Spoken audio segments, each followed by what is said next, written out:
Good evening, Professor. I am here tonight to reflect on the past couple of weeks for my class of oral communications with you and many other classmates. I first want to say that I've had a wonderful time experiencing with speeches of all different natures, and I feel that I have taken a lot from this class. There are many questions that you have actually asked us to respond to for our final project, and I'm going to do so tonight. Um, You have first asked about our informative speech. You asked what went well with the speech and what did not go well with the speech. Well, if I'm not mistaken, I'm going to have fun with this tonight. Oh, whoops. You're right. I'm not supposed to sit down. Sitting down is not a very well way to come out with a speech. Standing up is a much better way for people to hear you and for people to actually see you. I feel that I could have done much better on the informative speech, which was the one where my mother Ann asked me some very silly questions, and I should have collected my thoughts a little bit better, paused, waited, and then delivered.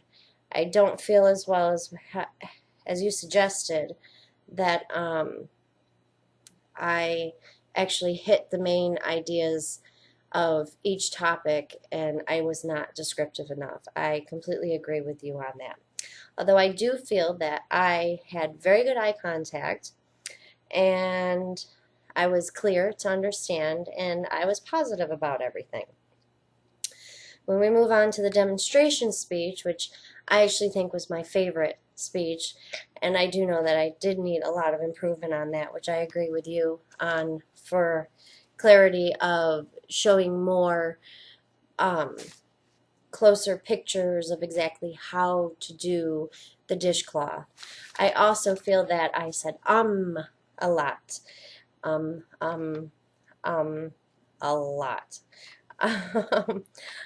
I feel that the way that I delivered it was more for somebody who has already tried to crochet before, but never really got it and just needed a little oomph to push him along the way. I don't feel that I actually could teach somebody through that speech who has never done it before. I feel that you're right, that I do need um, more clarity and pictures would have been very helpful, as your suggestion was. I do feel that my umming needs to go away more, which I will definitely work on. My swaying was not very well, and actually, I'm sorry, my swaying was actually better than the two prior speeches that I had.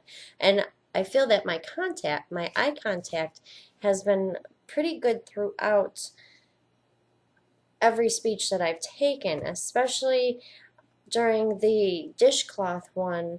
I feel that it was difficult for me to look up, but when I was doing the dishcloth crocheting, I feel that I handled that well with doing it and still talking even though I wasn't looking out at the audience.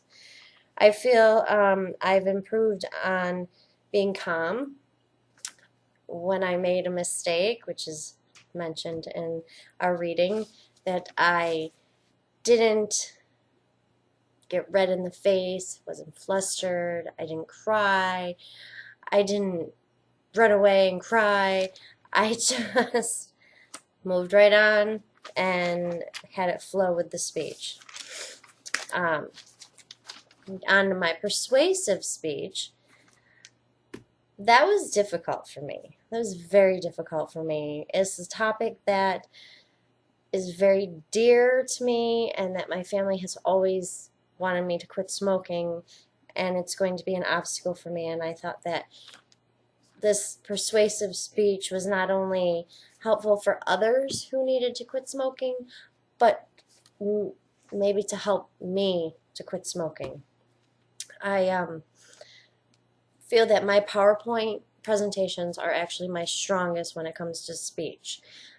I don't think that I could have done anything better with the PowerPoint. I just love doing PowerPoint presentations. My citations were very well. I cited everything. I spoke clearly and made known that what was not from me was from, a particular site or organization. And I don't believe that I said too many times. What I need to work on with that one is memorization, which I need to work on with all of them. My memorization is good when it comes to numbers, but when it comes to reading and in front of somebody, it's very hard and I get tongue-tied. The conclusion on my persuasive speech, if you had read it from the outline, was very well. But my conclusion on my speech itself that I gave out, it wasn't the same. I didn't remember. I don't think I was rushing through, but I feel that I should have pinpointed more on my conclusion, which I felt had a lot of meaning to it, and I left it out. It would have wrapped everything up much better. You're asking about what biblical principles are relevant to confident public speaking, and I have to cite at least one specific principle from the Bible. I feel that if you speak in a Christian way, you will change others around you. To me, a Christian way, when you speak to somebody, is patience, clarity, eye contact, sincerity, truth, honesty, with love. Just showing that you're there for them, not being fake, rude, saying bad words to them. I don't feel that that is the Christian way, but I feel that the most is being truthful and honest to people when you're speaking. I'm sorry, my allergies are very bad tonight. Why is it important to consider biblical principles when speaking?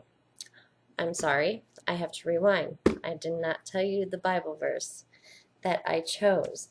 The Bible verse I chose was Luke 6:45, NIV. Excuse me. A good man brings good things out of the good stored up in his heart, and an evil man brings evil things out of the evil stored up in his heart, for the mouth speaks what the heart is full of. To me, when I read this Bible verse, it says it all. It completely says it all. You speak good, you're gonna show good. You speak evil, people are gonna know that you're not a true Christian. You just let your heart pour out when you speak. Just show you're Christian. Show the love. Show why you are placed here. And that's to follow Jesus and believe, and you'll be in a wonderful place when you pass. Moving right along. Now, why is it important to consider biblical principles when speaking? To me, it's important is because being a Christian, I feel that I'm supposed to act and behave the best as I possibly can. I feel that the better I am, the more people will want to become a Christian by just watching me.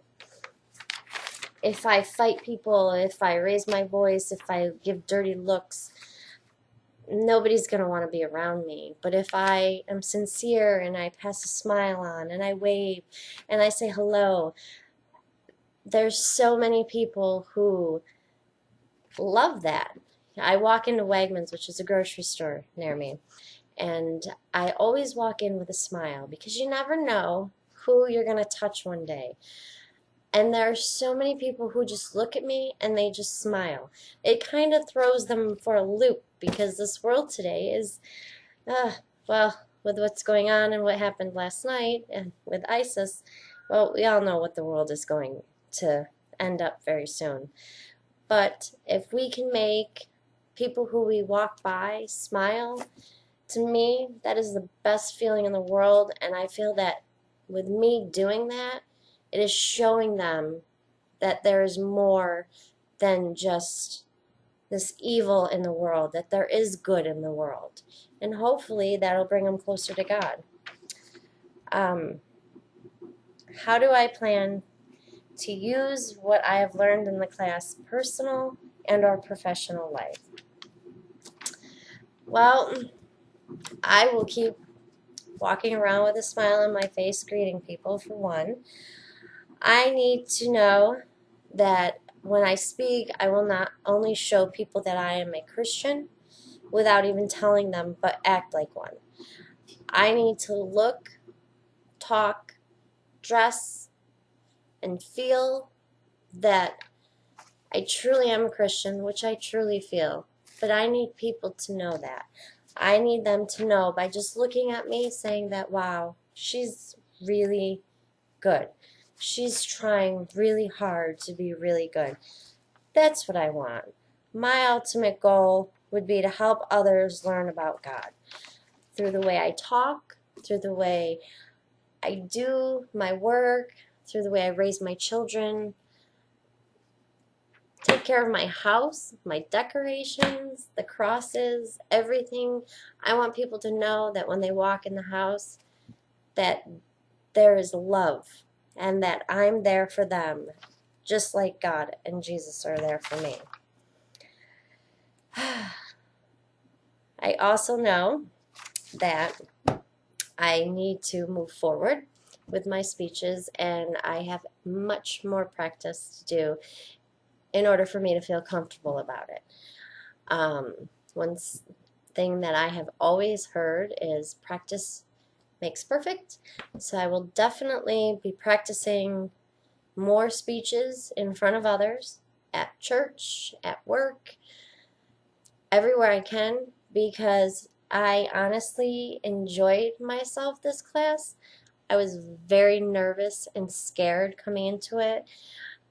I wanted to not do it in the beginning, but after I did my first speech and kept doing them, I enjoyed and I learned and I felt more confident and better about myself.